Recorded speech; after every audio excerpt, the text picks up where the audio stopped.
And once again, we have an interesting open on a Wednesday.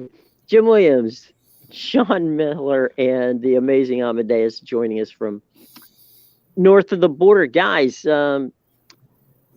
it was fun watching Manchester United yesterday. They put up three and walked out with a good result there, Sean.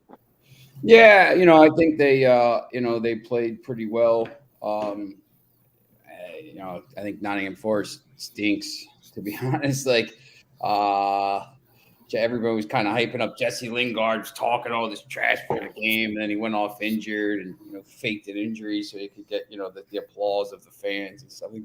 Uh, but yeah, it was a little bit of a weird lineup because there's a little bit of a virus going through the squad now. That is not a great time to have that, but because there's so many games, but their squad is big enough, and Rashford's really good, and that's we talked to about Gakpo, like we don't get Rashford's better than Gakpo. Garnacho's better than Gakpo, like coming on late in the game to just terrorize their right back and stuff. So I mean, I think it's the next test now is Saturday. This is a tough game. They got Wolves in that early game. New look Wolves off the bottom of the table. But yeah, it's pretty good game. Can't complain about it. I was interested. The first game was, I thought, pretty interesting because Chelsea won 2-0, but it wasn't. Bournemouth actually played pretty well in the second half, and but I'm still not convinced by Chelsea. So I don't know what you thought about that game, Amadeus, but Yeah, Chelsea, they came out, they scored 2 goals in like the first 20 minutes, and that game still managed to stay under. I don't know how that happened, but yeah, it looks like, all these big teams, all the big clubs came to play in these first games back so far. We saw your Man United, even Chelsea, who was struggling prior to the break, came out. The Newcastles, those kinds of teams, they all came out to play, and now all that's left today is Man City. So would expect to see the same from them, but we'll see what happens. But yeah, so far, these teams seem to be exactly what we thought they were prior to the break. Yep. What about last night we had a bowl game, which we saw East Carolina destroy Coastal Carolina, and the quarterback of Coastal Carolina, who came back for the game and then was going to declare for the NFL draft, got knocked out of the game. And so it was, if you had the over on that game, you were in great shape. I'll be, the other game, that game too, I thought East Carolina was going to. I think we both talked about that. East Carolina was, the more likely team to do that, and then the Memphis, the 80% chance there. They absolutely annihilated Utah State. So, and your Buffalo came through with a big win as an underdog there, Amadeus. Yes. I know we didn't talk about that game on this show, but yeah, I mentioned Buffalo. I thought they had a chance to win. It's usually what happens when you got a team playing an old quarterback. It's the one guy versus an entire roster of players who want to get after that one guy. So yeah, I thought they didn't play great, but I thought they still. It was one of those games where like they were taking the lead, and every time they would do a drive, like they would come away with 3 points, or like they would get to midfield and punt it. But then the other team, Georgia Southern, would do a 3 and out. And that's how the whole first half went basically. And I was sitting there like, okay, Buffalo's winning the game, but like barely by 2 scores, and they should be winning by a lot more right now.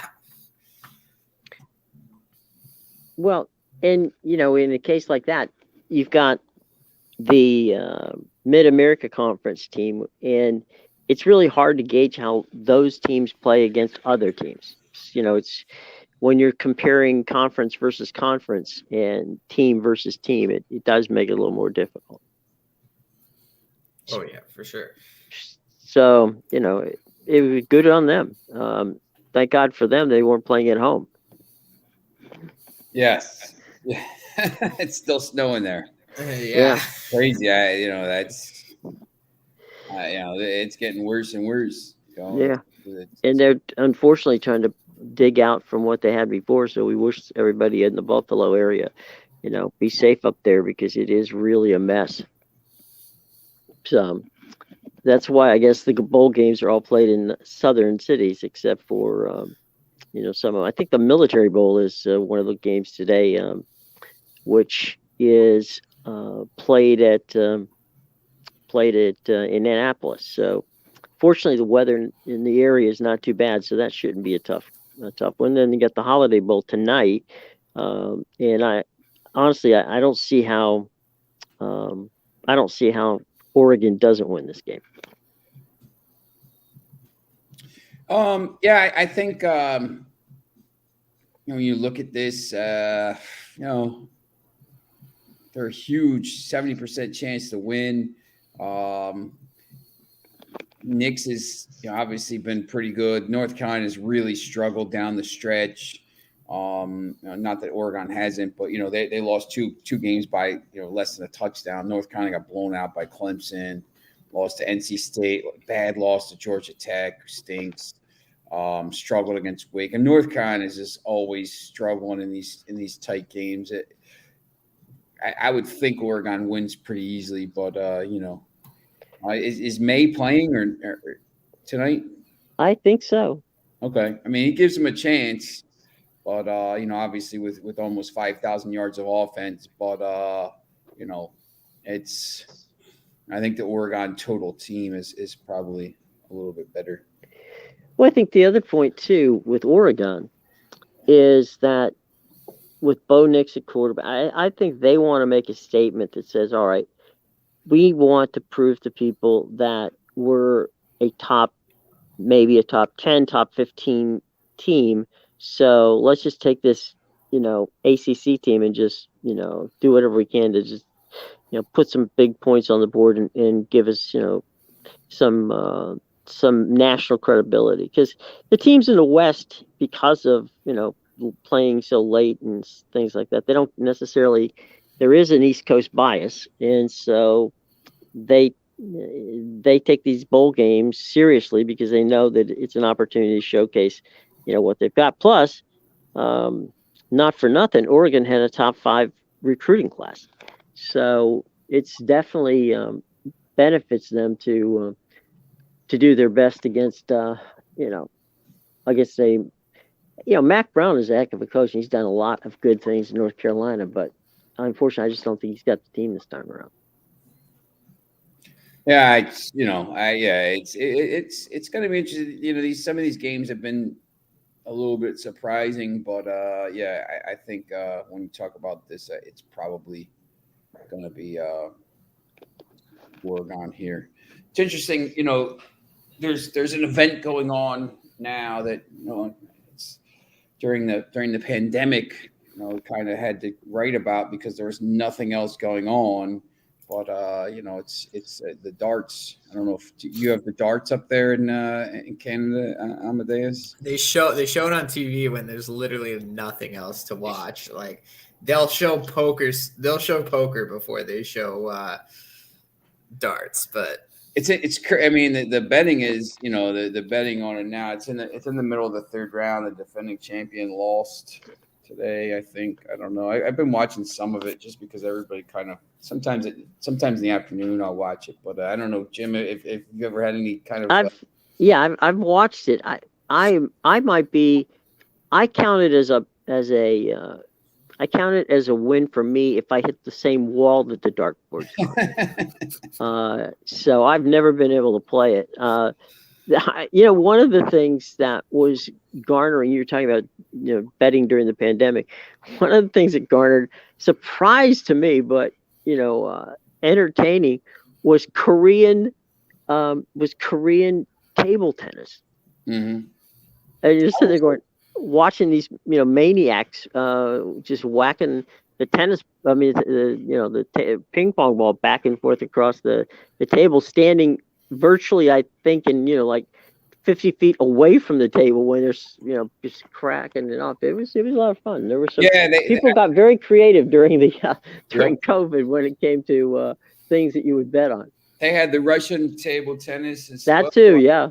Yeah. I mean, it's interesting because the whole strategy I had during that was just bet 3 favorites and pray one of them doesn't get beat, and you just get it down to a plus 100 parlay and just hope. I did pretty well with that over the course of every once in a while one of these guys would lose and it'd be like, this is fixed. This is fixed. I can't believe I'm betting on table tennis here. But our buddy Allie Burns bought a car from her winnings on Russian table tennis. How about that? Yeah. No, I think I think it's it's one of these things. I mean, it's actually like tennis. I mean, we got the tennis coming up now. The Australian Open. Yeah.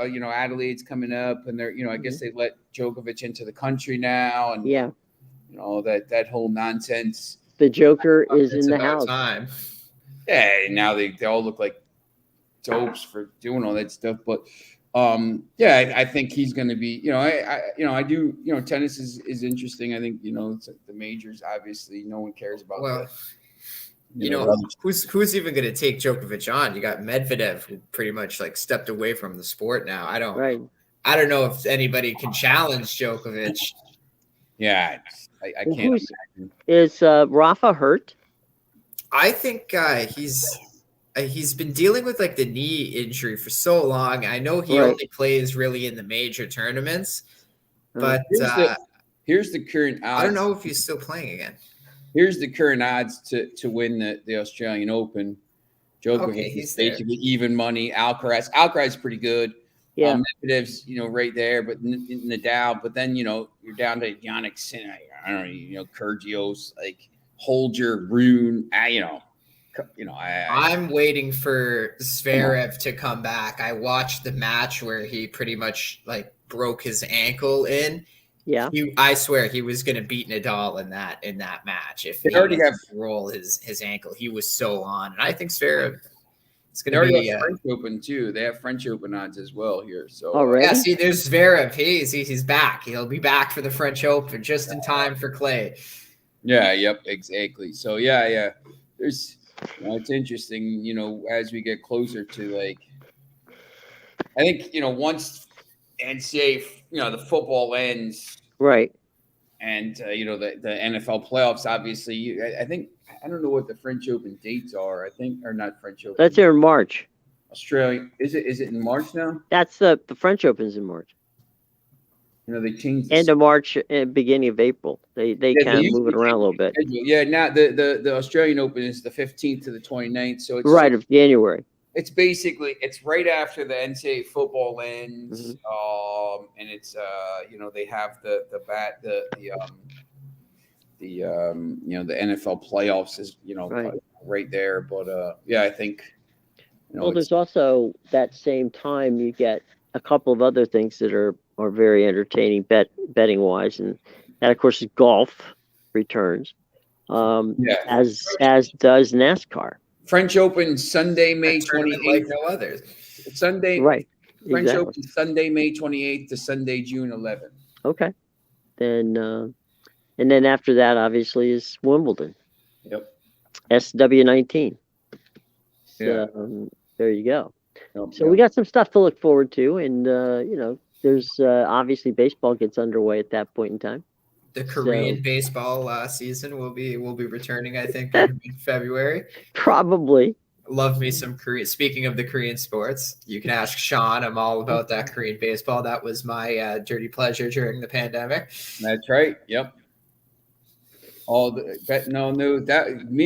was Belarus and Nicaragua football. Oh, I love the Nicaraguan soccer, man. Oh, they were Now I Nicholas? look at it and I don't even want to look at it. There's like 7 teams in the league, but These are so bad. Yeah, I know. I don't even know who's. It's crazy. I mean, that was the thing. Everybody was writing stories about Belarus and sluts and all those teams and everything, Soligor and everything. And then all of a sudden, the next year they were the only ones playing, and they were getting all these sponsor deals. And then next thing you know, it's like Belarus. Who cares about Belarus? But it was pretty interesting because they had crowds at the games and everything. So yeah, it's pretty. Well, there was a big. I mean, one of the other things that was so interesting was people involved in esports. Yep. And how big esports got. As a matter of fact, the University of South Florida now actually has you can get a degree in esports. Wow. Well, I won't lie to you. I have bet on CS:GO before. I am a gamer myself, so I actually know quite a bit. I actually had a buddy who played CS:GO, like not professionally, but he was a sweaty, as we call it, one of the hardcore players who takes it very seriously. And he would tell me, who to bet. You want to bet the FaZe Clan, ninjas in pajamas, things like that. So it's entertaining. I'm not a big Dota 2 guy, but I thought the CS:GO ones were entertaining because you could have a team would be down by like 6 points, and then all of a sudden they'd win, 8 straight rounds. And it could flip at the table with the map. It all depends, right? So, somebody who has done a lot of work in that area and actually is putting together major tournaments around the country is Ted Leonsis and Zach Leonsis. Zach's his son. Down at the Capital. I can't say it's Capital One Arena now. I've got to be careful how what sponsor I plug for them. But they've got the NBA and they've got all these other gaming deals that they have, and they have some big things. I mean, I think the winner of the last one won $25,000 or $30,000. Wow. So it's it's a big time. They're getting into it, and hey, good for them. Yeah, I won't bet on these like virtual sports because all I picture in my head is me sitting on the couch playing FIFA and getting super mad when things not going my way. But I don't know, esports is different to me for some reason. Like I feel like these players, they take first person shooters so seriously, some of these people. So I don't know. I find it more entertaining. I have a friend who called me one time. We were talking, and he said to me, my daughter's become quite good at tennis. And I go, oh, that's wonderful. Where does she play? And he goes, in our living room. She's playing the ATP tennis. And I'm like, okay, so your daughter, who never picked up a tennis racket, is fantastic at a sport that you sit down and play. Okay, fair enough. But hey, that's just a generational thing. I enjoy playing, sports, but on the PGA golf and stuff like that. But it's an interesting thing. It's very interesting how how the games, the Madden and all that other stuff has changed the way people, enjoy their free time. Oh yeah, definitely.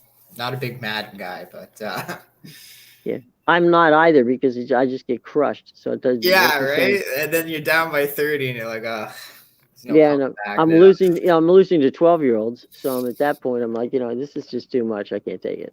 Yeah, I stopped buying Madden a long time ago. FIFA is really the only sports game I buy. So there you go. What about, guys? Let's talk a little bit. Paris Saint-Germain plays this afternoon, and yes. So they're back in the saddle. Will any of their star players be there?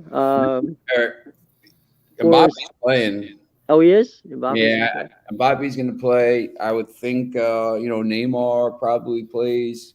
He's got to get his games in now before he takes off for his sister's birthday in March. I think, talked about Foxy was on here yesterday. If Ekatike plays, I actually think we talked about it yesterday. One of the things I like today is Manchester City over 3.5 goals and PSG over 3.5 goals. I just wrote a story in Frenzy.com about the Champions League and how it's interesting that the two best players at the World Cup are on the same team now. Hmm. And the Has more that ever happened? I can't imagine. I mean, maybe a long time ago when they went back to all the Brazilians went back to Corinthians or whatever. Hmm. Or I'm trying to think. Recently maybe Germany with. I don't think so. Germany, because who was on Barcelona? Messi was Barcelona. He went back. I don't think it's been like that. It's interesting because if you want to, it's on NJ.com and it's on Lehigh Valley under the betting tab. But PSG right now is the third choice to win this Champions League, and I just think, with the Ballon d'Or stuff, I think it's probably a head-to-head battle right now between Messi and Mbappe. Maybe Haaland is in there if they win, but Haaland didn't go to the World Cup, so. If Mbappe just goes crazy in these Champions League and scores, 10 goals in the next, and they win it, and then, they, once again, he comes out next year and does the same thing. I think I'm looking at these. Let me pull these up. I think this is really interesting. These odds right now. Champions League futures.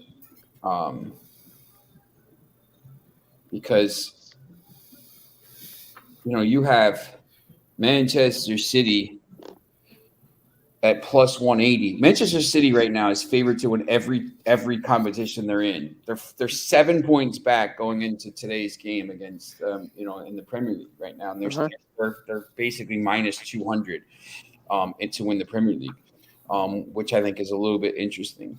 But Manchester City to be plus 180 here with a injury-prone Erling Haaland who could get injured at any time. And he has been injured a lot of times at key spots, which is why Dortmund never won anything with him. You have PSG, the third choice, and PSG is really only the third choice here because they play Bayern Munich in the next round. But remember, Bayern Munich doesn't have Manuel Neuer, and I just think they're a little bit overrated here. Liverpool, Napoli ahead of Real Madrid, which just boggles my mind too. But if PSG gets through here and gets a decent draw, they're going to be plus 250 or plus 300.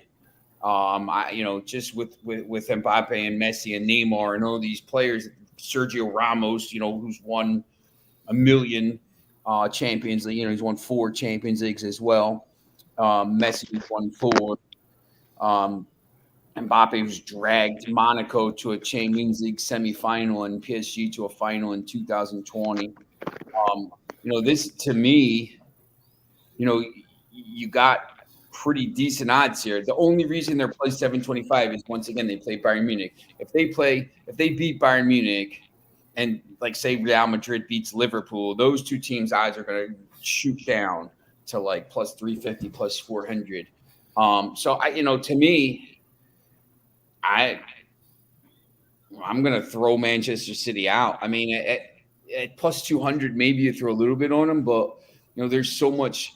These teams here offer me way better value. Real Madrid plus 1,400, Napoli, who's very interesting, plus 1,400. I think both of us think we're not going to take Liverpool. First of all, Napoli they destroyed Liverpool in the group stage. How can you? I get it's because of the draw, but how can you even put them behind Liverpool? Yeah, no, I 100%. And Napoli has an easier draw. They play Frankfurt. I'm going to throw Liverpool out here. Frankfurt, who's going to lose Kolomwani there? Yeah, I'm gonna be honest. I'll probably throw Bayern Munich out. I don't think they're good enough to win 4 ties. Defensive issues, man. Defensive issues, or whatever. So for me, if I'm looking at these other teams, PSG at plus 725, Napoli 1400, Real Madrid 1400, all good enough to win. I don't think Tottenham could win 4 ties, 3 ties in a final. Benfica maybe, but they're still Benfica. There's your AC Milan at plus 5,000. Oh, they're not doing anything. How somebody even picks them to win the title last year is still beyond me. And Chelsea at 1,800. So to me, PSG, Napoli, Real Madrid are probably the teams I would probably back right now, with a little bit on Manchester City. And then, Napoli, you're probably still going to be able to get at a decent price next round if they go through. But I can't understand why this PSG team isn't, between here at like plus 500 and Bayern Munich's down, without Neuer and all this stuff. So, I mean, that's just me, but I don't know if you think that's probably a decent analysis there, Amadeus, but yeah, absolutely. I actually had one of my buddies, Cape, sometimes he's in the comment section. He asked me about PSG. He had it boosted at plus 920 to win Champions League. I told him, take it, because it's either going to be them, Man City, or Real Madrid. I really can't see another team when, as you said, Bayern Munich, they got problems. They got big defensive problems. They can score goals, but you run into a Man City or a PSG that plays, better defense, and all of a sudden you're going to hit a wall where scoring goals isn't really going to help you out. And then those teams between Real Madrid and PSG, like Liverpool and Napoli, maybe Napoli could make a run like we saw Ajax did, but I don't know about they could win 4 ties. That's what I mean. They could get picked apart this January too. Like who even knows what's good? They weren't supposed to be good this year, and they're overachieving. And when big clubs see that, they're gonna go in and they're gonna pick apart, Osimhen, all these other guys. So it's a tough one. I don't even see why there's all those teams between Real Madrid and PSG. I think it's pretty clear cut between the 3 teams. Well, let me ask you a question, boys. How do you get Man City right above PSG? They're like 3 squads of players. That's why. Yeah, they okay. Because. And also because of let me go back to this here English. I think Erling Haaland's probably De Bruyne. You look at the Premier League right now. These odds to me are I don't get it. I think Arsenal. I don't think people believe in Arsenal. I think Newcastle should probably be closer to maybe 1,000. You get them at plus. You can get Newcastle at plus 110 to finish top 4, which I think is crazy. They have 1 loss this year. They're spending in January. Right there. That's and this play plus 2,500. You might as well put $10 on it or $20 because they have a chance to win. I mean, you just don't know what's going to happen in January if they go out and they spend some. What if they get João Felix and a defender and some Enzo Fernandez or something because they got unlimited funds? You just don't know. I mean, they could be a factor. And then when you look at the EFL Cup, here's the ties: Manchester United, Charlton Athletic, Newcastle, Leicester, Nottingham Forest, Wolves, Manchester City, Southampton. So Manchester City now is minus 118 to win it. That's there's only 8 teams left, and they're probably going to walk through the FA Cup. Manchester City is plus 350 here. This is the one I think that these odds should be a little bit more spread out because City hasn't really won the FA Cup that often. I mean. I think maybe it's always Liverpool, Chelsea, isn't it? it's Chelsea's like it's crazy how often Chelsea has won. I mean, in the last Chelsea's been in 5 of the last 6 finals. They've lost 4 of them. They lost to Arsenal in 2017. They beat Manchester United 1-0 in 2018. They lost to Arsenal. They lost to Leicester City, and they lost to Liverpool in penalties. So, I mean, Chelsea's been in 4 of the last 5 of the last 6 finals. Manchester City's only won 1 title. They beat Watford 6-0. And then they won in 2011. And then they lost to Wigan in 2013. But Manchester City's only been to 3 finals in like 40 years or 50 years. I mean, before 2011, you got to go. I don't even know when the last time they were in it. 1981 when they lost to Tottenham. So, to me, it's clear they don't prioritize it. There's going to be, if Arsenal can keep the pressure on in the Premier League at some point. Manchester City, that game on February 15th is massive. Manchester City at some point has to maybe say, you know what, we're going to prioritize the Champions League. We're going to prioritize winning the league. Maybe we'll throw out some kids in the thing. And, if they don't just, if they don't get, League Two and 13th division teams in every round like they have in the last few years here, and they actually start getting some decent draws, like they just had to play Liverpool. If they get eventually somebody could beat them. So, I don't think they should be favored in a couple of these things. But, especially with this FA Cup, I mean, they should be like 500 and Liverpool maybe, it should be a little more spread out. I don't even think Liverpool is to be honest, is great here. Just bet Chelsea to make the final. Yeah, yep. Chelsea here plus 1,200. It depends on what happens. I personally, this is just a personal opinion. I think it's hugely important for United to win a trophy this year. I think they're going to try to they're in the Carabao Cup quarters and they're playing Charlton. Hopefully they get a decent draw in the semifinals. That 2-legged tie that i.e. they don't play Manchester City. And maybe they make a run in the FA Cup. They play Everton in that first leg. So that could be. I think that's at home as well.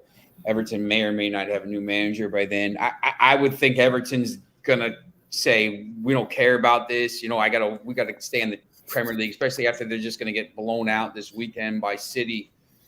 And then they have that game on Tuesday that they're going to have to, they lost to Wolves. They're going to get blown out by City. And then they're going to have to play, a tough game in the league. So I can't imagine they'll be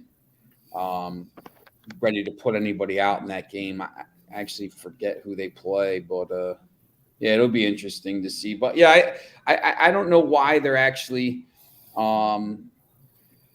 completely favored by it like that. I think they maybe should be a little closer to 500. But PSG, Everton plays Brighton and Hove on that Tuesday, which is a tough game. I mean, obviously Brighton played well, so yeah, I think there's a lot of stuff going on, and I don't think City's going to win. I think City's just one of these teams. They're maybe not gonna. They'll win eventually. And maybe when they win one, they'll win a few. But there's just other teams that are just as good as them. So, I mean, it's for them to be basically almost even money in a tournament with 16 teams is crazy. If you're a coach, and I'm throwing this out to you guys, if you're a coach, obviously you want to win your league. But do you, when you start looking at these other, this is the only sport where there's extra tournaments going on at the same time you're playing your league play. Okay. There's no other sport that has that. As a manager or a coach or whatever in this particular situation, how do you set up a lineup knowing that you've got a league game, this week, and you also are in a dogfight in another in another competition. Yeah, so sometimes I think, you just want to go based off a matchup perspective. Like, obviously, you want to rest players. It all depends, really. It all depends on how much you care about the game. That's one thing Right. I've always said, and it's a big reason why I don't bet cup matches, is because I know you're not getting the best lineup out there, because the managers are going to save these players for the league matches or even the Champions League matches. Whereas like a cup match, it's a good opportunity to get some younger players in there, right? A lot of these teams, they don't care about the cup. They're more focused on, either staying in the league, winning the league title, winning maybe either Europa League or the Champions League if they're in something like that. So yeah, there's a lot to take into consideration as a manager, and it's always something I'm thinking about when I'm handicapping games. Is how motivated. It's not just what players are going to start, but it's how motivated are these players to come out and play as well. Here's a good example. Everton. I'm just going to use them because we've been talking about them and they're struggling in the league. So Everton right now is 17th. They're only a point out of the bottom three, and they're only 2 points out of the last place here. So they got to stay in the league. I mean, we talked about that yesterday. There's no way they can't get relegated. If they get relegated, they're in a lot of trouble. Here's their schedule coming up. They just lost to Wolves. They play Manchester City 5 days after that on Saturday, right? Then they play, so they're going to get annihilated because they already know going into this game, look, we have a game on Tuesday, we have a game on Friday, then we play on the 14th, 21st, then there's a little bit of a break, right? So because here's the FA Cup, I think, is in there somewhere again. This is the fourth round. So there's no way they're going to be able to put anybody out there. This Manchester City is going to probably know that and maybe rotate as well, but their backups are once again finished top 5, top 6 in the league easily, maybe top 4. So this is basically a wash. You got to just say like, I don't even know who they throw out, and in this game, because they need to win this home game 100%. Lampard can't lose to Wolves because they lost it. Here's what happened in the third round. They lost to Bournemouth. They lost to Leicester City. They lost to Bournemouth twice in a week, 4-1 and 3-0, which is bad. Then they come out of the break and lose. This game, 6-0. They have to target this game. So their starters probably play in this game 100%, which means now in this third round FA Cup game, because they're trying to stay in the league, they probably use backups against Manchester United. Now, Manchester United could as well because they have Manchester United will play Wolves, and then they play Bournemouth, which is an easier game for them, obviously at home, right? So, for me here, probably Manchester United is going to play a stronger lineup. Everton probably doesn't really want to. They definitely don't. I'm not sure if there's replays this year. I forget if they've scrapped them or not for the third round. They 100% don't want to replay. So they probably say, we don't really care here.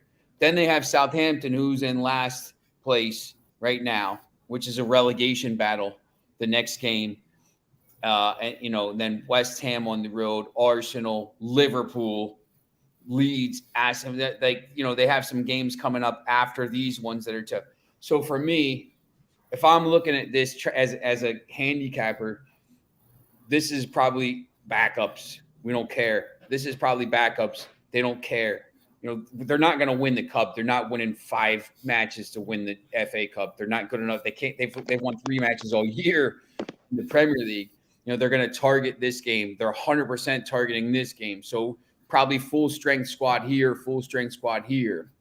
So, but that's why when Amadeus talks about cup matches, sometimes like you just have to make sure, these teams are playing, strong lineups here. And then, Manchester United has Charlton midweek here. After this game Friday, they play Charlton in the Cup. But once again, they don't have to play a full strength team before they play again on that weekend.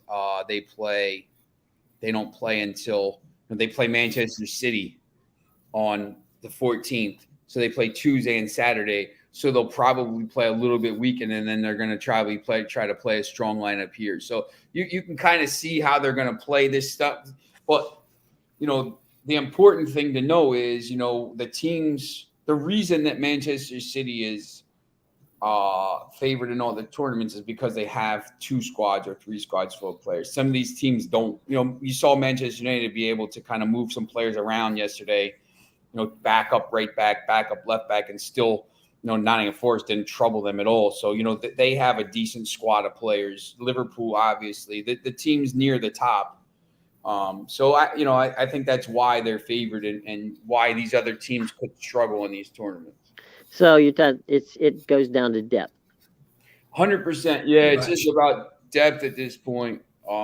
If you see, some of these cup teams, they put out, Manchester City puts out, Riyad Mahrez as a cup player. And this guy was the player. This guy was the player of the year in 2016. For Leicester City. It's Chelsea a little bit, but I don't think their squad is as strong anymore. They used to be able to do that. That's why they always got to cup finals. They had all those young kids that they could put in, and you see them getting to 5 out of 6 FA Cup. A, because they prioritize it, but B, also because they can rotate and still play a decent lineup. And, if you're playing for 1-0 wins, or you're playing to Chelabon ball, where you're just trying to terrorize these teams and just, sit back with 10 behind the ball and you don't give up a goal, you have a chance to win these games. I mean, the 2 finals they lost last year to Liverpool, it was 0-0 and they went to penalties, but they had chances to win. So that's basically what it's about. I mean, it's something, when you see this, in the NBA, how sometimes, these you see these teams and they just don't play right, back to backs or whatever. They just, the Nets sit 9 guys or something like that. Mm-hmm. You people get mad as like bettors. You're like, can't believe I bet the Nets tonight. They sat everybody. Well, you got to know that. Like if you don't know that going in, you shouldn't be betting these NBA games or anybody that knows basketball. When you bet in soccer, that's why Amadeus and I kind of know what's going on with these games, and maybe we stay away from a game that looks good, and we're like, I'm going to stay away from that. The Chelsea-Bournemouth game, I think, was an example of that yesterday. Chelsea should have won the game pretty easily, but, I just said, you know what, there's a chance they don't. So I'm not going to, I thought Manchester United was much better equipped to win that game by more than 1 goal. So, but yeah, it's tough. I mean, you have to know, what's going on and Serie A or in Italy, they play the Copa matches in these random weeks. In Spain they play the Copa del Rey. It's like 4 weeks in a row they play these Copa matches in the middle of the week, and teams just start to get run down. The Real Madrid here, Real Madrid has to go. They play. They got to go to Morocco for the Club World Cup, which was postponed because of the World Cup. So they're going to go to Morocco. The final is on the 11th. They play Liverpool in the first leg on the 21st. They got to play Atletico Madrid, and right after that game on the weekend, they play some matches. They got to host Liverpool on the 15th of March. And then on that Sunday, they play the Clásico against Barcelona. I mean, you got to kind of know, hey, listen, there's all these matches, and you got to say, listen, Real Madrid's in the Copa del Rey against some team. You know what? Maybe they don't play their starters, and maybe they don't care if they win.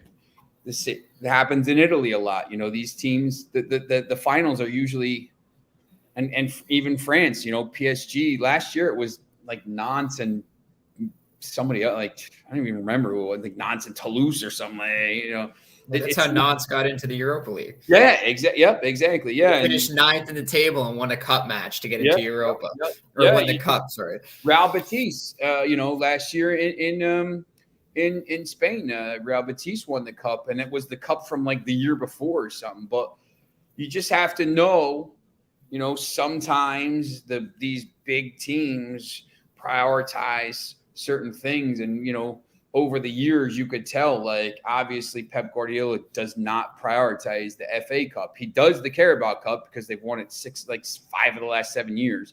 So he cares about the Carabao Cup because it's in February, and I think gives him a boost. It's an early cup. He clearly wants to win the Premier League, and he clearly wants to win the Champions League. The FA Cup, maybe not. So if I'm seeing Manchester City, minus 350 against, I don't know, it's Brighton and Hove Albion in the 5th round, maybe I'll back off that game. Usually I'd say minus 1.5, but maybe I'll say, you know what, he's not prioritizing this. I'm gonna sit this one out. Well, you said, Sean, in the past that talking about Champions League, right?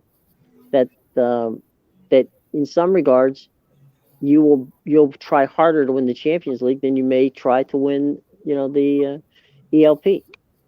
I mean, if for Manchester United, clearly this year, I mean, it's a pretty tough break. They got Barcelona, but I don't know. I think they could probably, beat Barcelona if they wanted to. But I think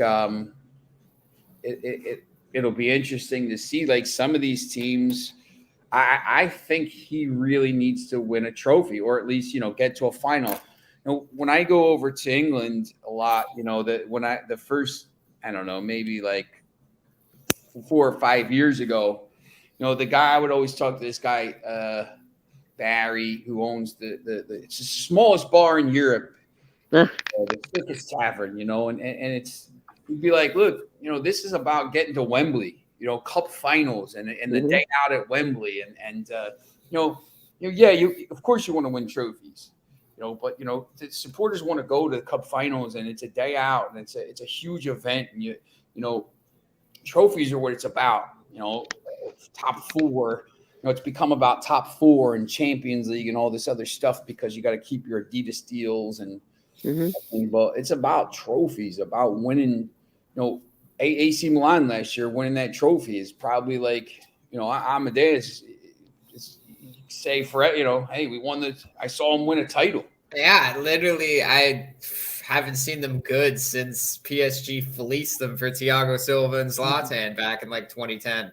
Yeah, and this is a team, obviously that's won 7 European Cups. I mean, they're a big team, but I saw United in 2011, my first trip over there. I saw them win the record title, number 19. They first time I was over, I was over in 2013. I saw them win the title. I saw them win number 20. I've been to Champions League finals to see them. It's about winning trophies when you're Manchester United. When you're Newcastle and you're building up, and 5 years from now you're going to be this massive club. It's about maybe getting top 4 this year, and Champions League is big for them. But like for Manchester City, for Liverpool, for Chelsea, for Manchester United, not Tottenham clearly because they never win anything. Arsenal, for Arsenal, winning those FA Cups, even when they were terrible, they won 3 or 4 FA Cups in like 8 years. That's big. You get something to celebrate. And, because of that, now that they're good, I think you're going to see them focus on the league more, especially since they're in first. That's going to be like maybe they throw away the cup matches this year because, you were winning when you were bad. Now you're good and you want to try and win a different trophy. Yeah, they're going to get top 4, so they don't have to necessarily, in 2019 when they lost the Europa League final to Chelsea, that was a path into Europe. That was a path into the Champions League, and they lost. This year they'll be in the, there's, I would imagine there's going to be top 4. I can't imagine any way that Arsenal falls out. So maybe if it's tight down the stretch, maybe, if they got to go to, I don't know, Manchester United in the Europa League, or they got to go to Rennes, or they got to go to somewhere in Eastern Europe. Maybe they don't send the strongest side out there. Maybe they say, we'll try to win with our backups and stuff, and maybe they get knocked out, and maybe something like that, and they're going to be focused on the league here. So, and maybe FA Cup, something like that. So basically, at the end of the day, this is every team has different priorities on how they handle these additional competitions. Yeah. And you have to kind of know, if you've watched, 6 billion games like we have in the last, 10 years, or, I've been watching it since, forever. You kind of know which teams, Chelsea and Arsenal prioritize the FA Cup and making runs. And, you kind of know where their priorities lie after, patterns are there, I think. We talk, same thing, the Patriots have beaten the Jets 14 times. Mm-hmm. Like at some point, it's not like, and the worst loss of them all this year with the punt return, like at some point, it's not like, dang, there's like dark magic or something going. Like it's just, you're never gonna, even if they win the next one, maybe they lose the next 5 or something. It's like it never balances out. Yeah. You say, look, I know Arsenal, or I know Manchester City is good, but they don't prioritize this. Maybe they do this year, but I still don't think so. Until I see it. I'm not gonna back them at some point. So. Well, to your point earlier about basketball, you've got those situations where you're on the road for 3 or 4 games, right? And you're playing your 4th game in 6 days, and that game is going to be the game where, the stars are going to play 10 minutes, and the rest of the guys are going to play the rest of the game because everybody's exhausted. Yep. And so at this point, how many games can you play? If you tally in all of the league games plus all of these additional games, that's a long season. Here's a good example. The Vikings right now have the 2nd best record in the NFL, right? Right. Mm-hmm. And they've, they're over the years, the kicker missed a 20-yard field goal, and the cold, and and they lose. They're 15-1, and they lose at home to the Falcons, and there's no reason that the Vikings are plus 2,500, plus 2,200 to win the Super Bowl right now, behind the Cowboys, who are going to be behind them in the 49ers, other than the fact that nobody thinks they can win the Super Bowl. Like, nobody has any faith, and you just watch them come back from 33. This is the greatest comeback ever. And they have all this stuff, and they're 10-0 and close games. But like, until they do it, no one's going to have any faith in them. The Bills, the Chiefs are always there. Eagles won a 5 years ago. The 49ers were in the final, the Super Bowl a couple years ago, and they got to the thing. The Bengals were there last year. The Cowboys, the same thing. I think, maybe the Cowboys aren't getting. The Cowboys always blow it. If these teams were, they should be higher up the thing. But people just say, you know what? Until you show me you could do it, I'm not backing you. And I 100% agree. Like, Vikings aren't winning the Super Bowl, and they're not winning the NFC because at some point they're going to play a team that's just as good as them, and that that game where they're 33-0 down at halftime, it's going to end 53-0, and they're just they're not going to get they're just going to get buried in a game because they they win all these close games, but close games means the other team has a chance to win. So, well, it's the old they'll find a way to lose before they find a way to win. The same with the Cowboys last year with that last drive. 100% the Cowboys. The Cowboys have the talent. They just beat the Eagles. They're clearly talented. Well, they haven't won a Super Bowl. They haven't won a Super Bowl since 1996. I was going to say since Barry Switzer took over for Jimmy Johnson in that famous routine of when Jerry Jones got a little bit grievously overserved by an apprentice bartender, and he made the comment that anybody could coach his team to a Super Bowl. Yeah. Yep. And so there's been a little bit of karma there because everybody. They haven't not- even been to the Super Bowl. They only No. had like 2 playoff wins in that time. Yeah, I don't think. What was it? Did Romo have a playoff win? I think he had 1 or 2. I did a thing the other day. I think it's like there was a couple, but there's not been many in the last 25 years.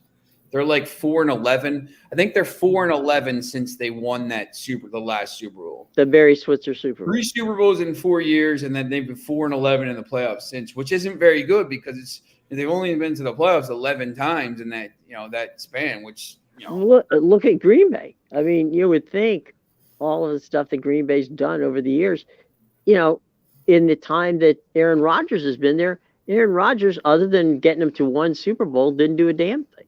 Yeah, they've won the same thing. They've won 1 Super Bowl since Brett Favre beat the Patriots. So it's the Broncos have won 3 in that time. It's just the Broncos stink, but then when they're good, they win Super Bowls. Like Right. It's just weird. I mean, some of these teams, when they're good, they're going to be really good, but it's it's the same. It goes to the NBA. The Clippers are very good. Does anyone think the Clippers are going to win? No. Because they're the Clippers, the other, they're not even the best team in their building. Yeah, you see the team like Toronto when they were good, they took their chance, they won the title. The Bucks, they got to they won their title, they got that title. The Suns are a team that have all been there a few times and they always lose. Like it's just there's a lot of things like that. The Union have never won a title. They've never won a trophy. They've been really good a lot of times. Like I wanted them to win for Philly, but they everybody knew they were going to lose because they never win trophies. They had the trophy in their hands with 5 minutes to go. They're jinxed, man. They're jinxed. They're just not. They're one of these teams. Benfica. That's the greatest thing ever. Benfica won 2 European Cups in a row. And they didn't want to pay somebody, so that guy jinxed them. And they've been to the final. They've been to finals. They lost in '68 to United with Savio. They've never been back. They've never won another title. They've never won a Champions League since 1962, since the curse was placed. 100 years. So if you're betting on them, bet on them to win the 2063 Champions League. So you could really get one heck of a futures bet down on that one. Yep, probably get decent odds on that. that would be a good one. Okay, boys. Any final thoughts before we get out here on a fun but cool Wednesday morning? No, just interesting game today. No Premier League tomorrow, but there's the French League is back again today, and Spanish League is back tomorrow, and after that, all the leagues are basically back. So only Germany and Italy are lazy. It's it. I think that's strange in this year where people are like begging for content, soccer content. You have this break and you let these other league kind of get the. Now, once again, I think that's German league never plays in January. They never play, and they basically said, we're going to come back late from the World Cup. It's why people don't care about the first of all, it's a joke, but they just don't. And there's some decent games there, but who cares? Like everybody else is playing, and you're sitting on the sidelines. You could have. They also start like a week later than the rest of the leagues in August. They play more midweek games, and it's the same thing. It's just like there's all this hype around and then you're sitting there like waiting for like, all right, and everybody gets into the other leagues. That's Premier League in France are 2 weeks in, and you're like, first day of Bundesliga is coming up. The Premier League now, and then the La Liga is back on ESPN, and ESPN Sports has French League. And then all of it, these other leagues are sitting on the sidelines. You're just like, and then nobody watches. So it is what it is. But yeah, there's a lot of games here. So this weekend will be great. There's Saturday will be a crazy day of sports. So, well, that's what we live for is crazy days of sports, and hopefully that will continue. So anyway, all right, guys, it's been fun, and I think I'm going to try to clear the slate so I can watch PSG play this afternoon. and I think you said they're on BN today. Yeah. Let me just check that on World. I use World Soccer Talk. It's just they have Good everything site. on there. Yeah. It's anything, any game you're trying to look for is on there. So give us a sponsorship deal there too as well. Upcoming games here. Let's see. Cruz Azul against America, Copa Mexico, and Guadalajara Atlas. And that happened. I guess that was yesterday. They play on BN Sports, and the other ones, the other French league games are on BN Sports Connect. The Portuguese league is on Goal TV. The Scottish league is on CBS Sports. So basically everything, and Paramount as well. Turkish leagues on BN Sports Connect and BN Sports. So they're just wall to wall action. So You'll find it. It'll be there. Take a little time, and we'll see. So, all right, boys. Well, we will have a lot of fun tomorrow. We have Thursday night football as we start to wind our way into the playoffs, and tomorrow the aforementioned Dallas Cowboys will take on the let me see if I can blow this again Tennessee Titans as they continue their role to not make the playoffs. So we'll see all of that tomorrow, and we'll talk obviously about soccer. So guys, have a lovely day, and bring friends tomorrow because we always like to have a good crowd. So until then, for Sean and Amadeus, I'm Jim Williams saying so long. We will be with you tomorrow.